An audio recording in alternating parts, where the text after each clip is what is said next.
এরপর থেকে দুজনের রুটিন হয়ে গেল প্রতি রাত্রিবেলা চ্যাট করা। আর সেই চ্যাট স্বভাব রূপ পাল্টে প্রেমিক প্রেমিকার চিরায়িত সম্পর্কে খুঁটিনাটি উদ্ধারে দ্রুত মোড় নিল। রবির অফার আগ্রহ প্রেম নিয়ে, আর সুইটি মরছে স্বামী সঙ্গহীনা। তার জীবনে ধূমকেতুর মতো রবি এসে ভুলিয়ে দিতে চাইছে শূন্যতা। একঘেয়ে জীবনে এক অবারিত সুবাতাসের নাম রবি। এমনিতেই দেবর ভাবে প্রেম জমে ভালো, সেটা আরও। সুইটির আশকারা পেয়ে বয়সটা বাধা হয়ে দাঁড়ালো না রবি ও সুইটির মাঝে। দিনের বেলা রবি কলেজে ব্যস্ত থাকে বিধায় সুইটিকে সকালবেলা রবি টাইম দিতে পারে না। তবে প্রতি বিকেলে রবি নিজের বাড়ির ছাদে ওয়েট করে কবে সুইটি ছাদে উঠবে। সুইটি নির্দিষ্ট সময়ে ছাদে উঠে বলে, রবিও সেই সময় ছাদে উঠে। দুজনের মাঝে দেখা হয়, কথা হয়। রাতে বিছানায় যাওয়ার পর সুইটি অধীর অপেক্ষায় থাকে কখন রবি মেসেজ দেবে। রবি সুইটির মনে জায়গা করে নিল মাস দুয়েকের অন্তরঙ্গতায়। একদিন রবি মেসেজ দিল, ভাবি। সুইটি বলল, কি গো আমার প্রেমিক, আজ এত দেরি যে? আমি তো ভেবেছি নতুন কোনো প্রেমিকা জুটিয়ে ফেলেছ। রবি বলল, একটা কি ফিডিং দিতে পারলাম না, আর আরেকটা স্বপ্ন। কি করো তুমি? সুইটি বলল, এই তো বিছানায়। রবি বলল, তাসিন কি ঘুমিয়েছে? সুইটি বলল, না, ঘুমিয়ে পড়বে। কেন? রবি বলল, না, এমনি জানতে চাইলাম।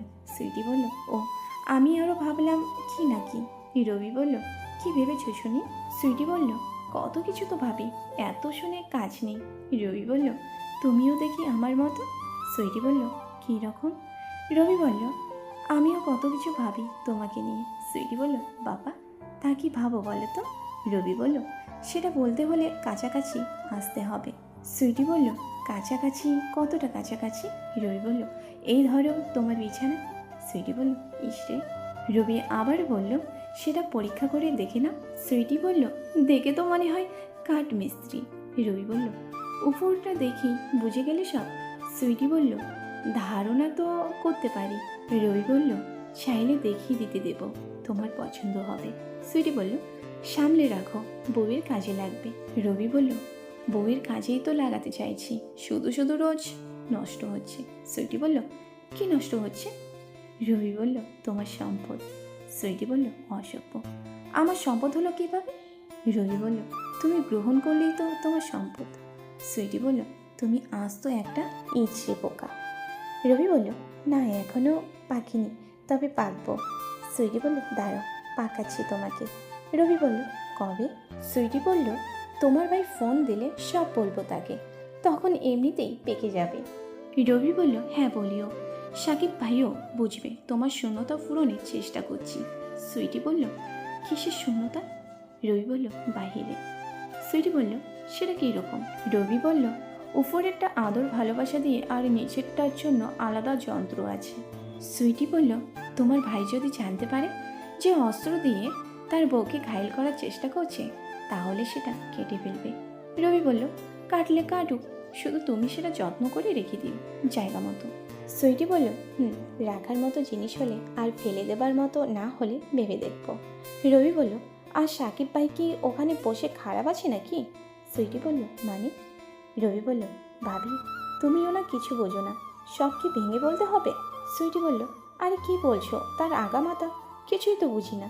রবি বলল, মেরি লিস্ট, দেশের মতো জায়গা যেখানে সুন্দরী সুন্দরী মেয়ে সহজলভ্য, সেখানে সাকিব ভাই কি বসে বসে? সুইটি বলল, কি যাতা বলছো, তোমার ভাই এমন না, আমি চিনি তাকে।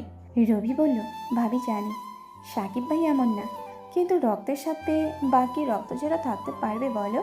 কত মনের রশি সামলাতে পারলো না। আর তুমি ভাইয়াকে? সুইটি বলল, তুমি আমাকে পটানোর জন্য তোমার ভাইয়ের বদনাম করছো। রবি বলল, ভাবি, তুমি যেমন ভাবছো বিষয়টা তেমন না, আমি শুধু বাস্তবতাটা তোমাকে বলছি। তুমি নিজেকে নিজে প্রশ্ন করে উত্তর খুঁজে নিও। তুমি কি ভাবো হাতের নাগালে পরীর মতো সাদা মেয়েরা পেয়েও সাকিব ভাই ফিরেও তাকাবে না? সুইটি বলল, কি জানি বাবা, তোমাদের পুরুষ মানুষদের বোঝা বড় কঠিন, বাদ দাও তো। রবি এই 2 মাসে সুইটিকে পুরো নিজের করে নিল। রবির এলে মাঝে বিধর্মী সুন্দরী এক বাচ্চার মাকে কিভাবে পটিয়ে নিল, একেই বলে পুরুষ মানুষ। আর সুইটির মতো এমন মেয়েকে কেই বা না চাইবে। রবি আবারও মেসেজ দিল। রবি লিখল, ওই কল দিই। সুইটি বলল, না না। রবি বলল, কেন? সুইটি বলল, তোমার কাকি এখনো জাগা। রবি বলল, ও, তোমার সাথে কথা বলতে খুব ইচ্ছে করছে। সুইটি বলল, তোমার তো কত কিছুই ইচ্ছে করে, তার সব কি আর পূরণ করতে পারবো? রবি বলল, কেন পারবে না? ঈশাই কাফি। সুইটি বলল, তুমি সারাক্ষণ এসব চিন্তা করো?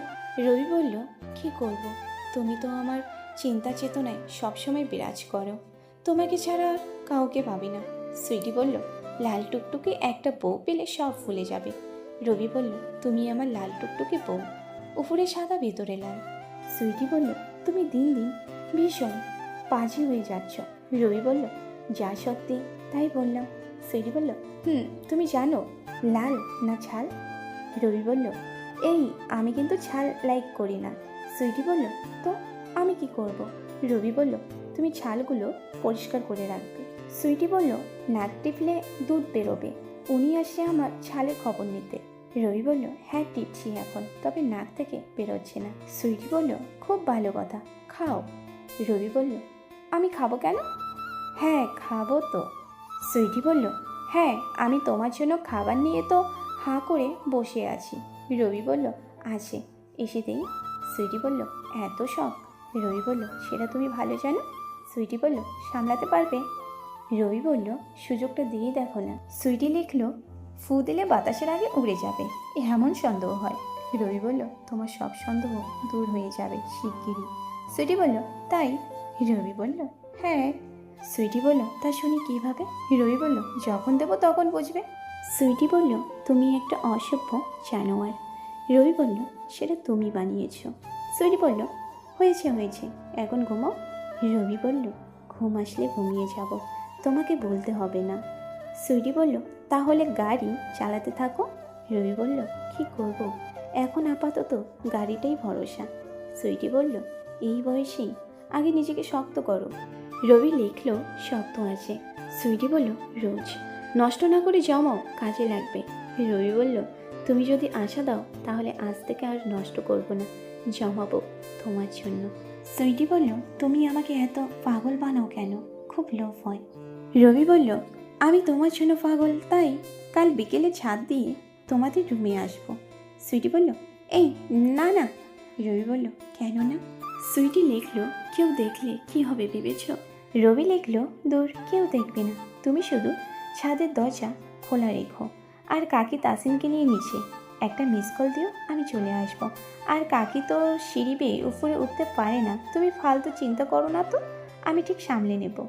সুইটি বলল, আমার ভয় করে। রবি বলল, কিসের ভয়?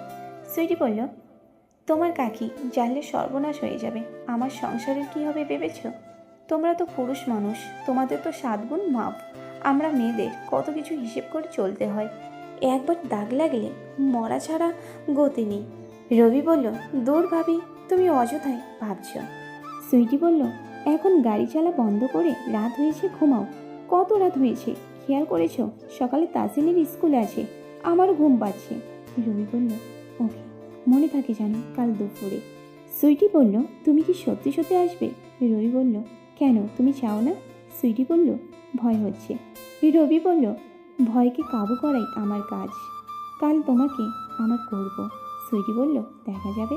রবি বলল, গুড নাইট ভাবি। সুইটি বলল, গুড নাইট। রবি কলটা কেটে ঘুমিয়ে পড়ল, তার কোনো হদিশ নেই। পরের দিন সকালবেলা রবি তাড়াতাড়ি ঘুম থেকে উঠে ফ্রেশ হয়ে গেল, ফ্রেশ হয়ে কলেজে চলে গেল। আজ রবির মনটা আনচান করছিল, তাই ক্লাস বাদ দিয়ে তাড়াতাড়ি বাড়ি এসে মধ্যভোজন করে ছাদে চলে গেল। ছাদে উঠে আম গাছের ডাল বেয়ে সাকিবদের বাড়ি চলে গেল। সুইটির কোনো কল না পেয়ে রবি মেসেজ পাঠালো, কোথায় তুমি? সুইটি লিখল, কেন বাসায়, আর কোথায় থাকবো? রবি লিখল, বাসায় যে আছো তা জানি, কিন্তু তোমার তো কল দেওয়ার কথা, আমি এসে বসে আছি। সুইটি বলল, কি বলছো, তুমি সত্যি চলে এসেছো? রবি বলল, পথ ক্লিয়ার, থাকলে মিস কল দাও, তাহলে বুঝবে সত্যি না মিথ্যা। সুইটি বলল, যা, আমি তো ভেবেছি তুমি ঠাট্টা করছো। রবি বলল, তাড়াতাড়ি মিস কল দাও, আমি এই গরমের রোদে বসে আছি। সুইটি বলল, মিস কল দিতে পারি এক শর্তে। রবি বলল, তোমার সব শর্ত মাথা পেতে নেব, বলো কি? সুইটি বলল, বাড়াবাড়ি করতে পারবে না। রবি লিখল, ওকে মহারানী, দেখতে তো দেবে নাকি সেখানেও সংবিধিবন্ধ শতক্রিয়করণ আছে। সুইটি বলল, যদি তুমি দেখাও। রবি লিখল, আমি তো দেখাতেই এসেছি, পছন্দ না হলে দূর দূর করে তাড়িয়ে দিও। সুইটি বলল, বাবা, তার মানে তুমি শিওর আমার পছন্দ হবে? রবি বলল, আমি শিওর, তাড়াতাড়ি মিস কল দাও। সুইটি লিখল, ওকে। এইদিকে রবি সুইটির কলের জন্য ছাদে ওয়েট করতে লাগলো। কয়েক মিনিট পর সুইটির মিস কল পেয়ে রবি বুঝতে পারল পথ ক্লিয়ার, তার মানে সে যেতে পারবে। রবি এদিক ওদিক তাকিয়ে আশেপাশে ছাদে কাউকে দেখতে না পেয়ে বাম্পের মতো দৌড়ে সুইটির বাড়িতে ঢুকে পড়ল। সিঁড়ি দিয়ে নিচে নামতেই রবির চোখ ছানা বড়া হয়ে গেল। সুইটি দোতলায় কোমর বেঁকিয়ে দাঁড়িয়েছিল, আর তার পরনে ছিল কালো মেক্সি। সুইটি হাত দিয়ে ইশারা করতে রবি সুইটির কাছে চলে এলো। সুইটি রবির হাত ধরে ড্রয়িং রুমে চলে গেল।